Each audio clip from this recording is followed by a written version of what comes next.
Prime Minister Narendra Modi and BJP's President J.P. Nadda ji, who also happens to be the Union Health Minister, stands accountable for this massive scam. A nationwide medical scam is unfolding right under his nose. After all, it is his ministry which he handles. This is a clear case of gross negligence and systematic corruption. Is there no mechanism to check on what basis these recognitions were granted? But well, these have been exposed, and how they've been exposed, I will just, in detail now say it out to you. The National Medical Commission NMC scam.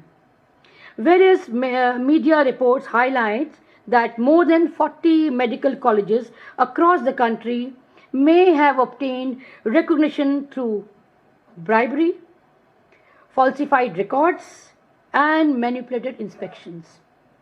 Investigators believe that bribes ranging, can you imagine the bribe that were given to these officers?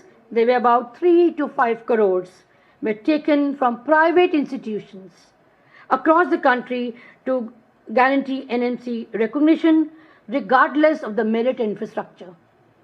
And I think it's very visible when you see this medical college sometimes.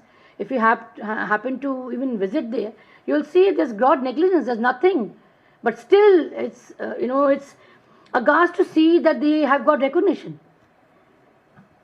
The story begins inside Union Health Ministry itself, where officials including, we'll name them, Poonam Meena, Piyush Malayan, Chandan Kumar and others, allegedly accessed and shared sensitive files related to medical college approvals. Now these are the people who got an access to the inspection done, and how then they misuse it is what we are going to tell you.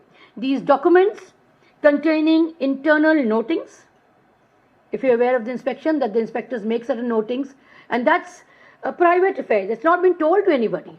That's what they see, they find, and they make a noting, and then it's sent to the NMC for further approval.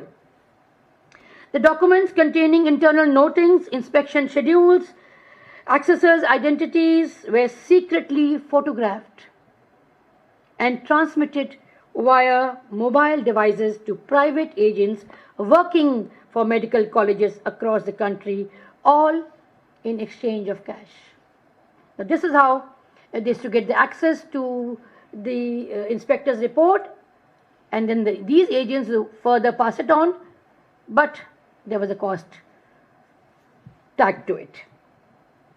This illegal early access allowed colleges to stage inspection with ghost faculties. Obviously, if you know that these are your faults and this is where you're lacking, you prepare it in an illegal format, and that's how they did it. What they did was they got hold of ghost faculties, proxy patients, because they knew inspection is going to be around the corner. They'll send to the villages, get a hold of people, make them as patient, lie them in the hospital beds, and pretend that it's mandatory actually to have these kind of patients to run such kind of colleges.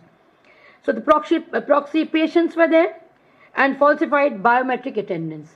Since it has been mandatory to have biometric attendance, that was also forged, and falsified attendance were given, to get the approval, thereby securing favorable reports from NMC. Inspection teams were routinely bribed, and in some cases, officials even helped colleges.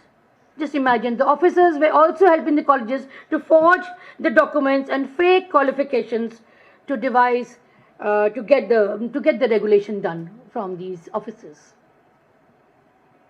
Just imagine your children studying in such kind of colleges where there were no access and there were no facilities. This is all fake and in all paper. And then audacity of these colleges to even teach the students. What kind of doctors or what kind of medical practitioners are we putting forward?